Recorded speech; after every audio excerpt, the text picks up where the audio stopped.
Sashen al'amuran siyasa na mujallar Taskar Gizago ke gabatar muku da rahoto na musamman mai taken Jafar ya buɗe idanun 'yan kwankwasiya. Kuna tare da Bashir Yahuza Malumfashi.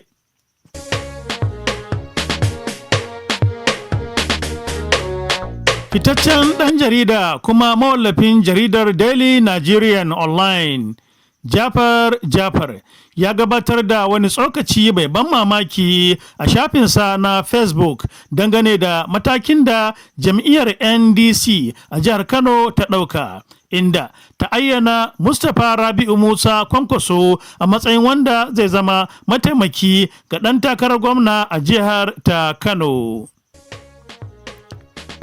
Tun da farko Malam Jafar ya buɗe bayanin nasa da kaushin harshe inda ya ce, ɗaukar Mustapha Kwankwaso a Deputy Governor ba daidai ba ne, haƙƙi ne a gare mu faɗi gaskiya duk inda muka ganta. Kujerar Deputy Governor ba a bar wasa ba ce. Yau idan Allah ya ɗauki ran gwamna, Deputy ne za a rantsar a maye gurbinsa. Kujera ce wacce gogaggun mutane irin su Bibi Faruk, Audu Dawakin Tofa, Wada Abubakar, Farfesa Hafiz Abubakar da sauransu suka riƙe. Ɗan jaridar wanda ya fice wajen bankaɗo bahallatsar 'yan siyasa ya ci gaba da cewa, amma a hakikanin gaskiya ɗaukar Mustapha a matsayin Deputy Governor ya saba da duk shika-shikan ɗariƙar Kwankwasiya.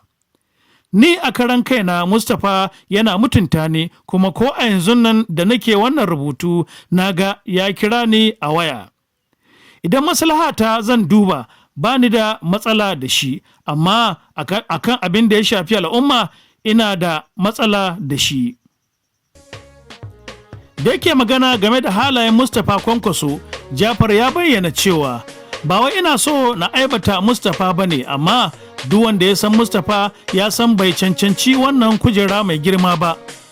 Walau a fannin boko ko Muhammadiyya ko mu'amala, babu inda za a ce Mustapha ya kere duk zakakuran mutanen da suka yi shekara da shekaru suna hidimtawa tafiyar Kwankwasiya.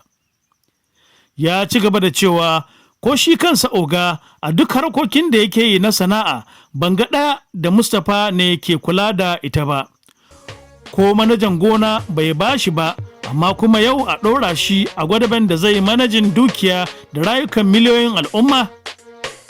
Da ƙarshe dai babban ɗan jarida Jafar ya ƙarƙara bayaninsa da gargaɗi da kuma neman jam'iyyar NDC da shugabanninta da su gyara lamarin, inda ya ce a gyara lamarin nan, kada ganin neman gira a rasa ido. Abin tambaya a nan shine, ko iyayen jam'iyyar NDC a jihar Kano za su ɗauki shawarar Jafar da sauran 'yan Kwankwasiya da suke ganin ba a yi masu daidai ba?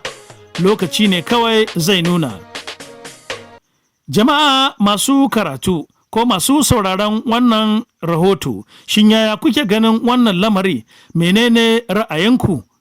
Ku bayyana a comment section.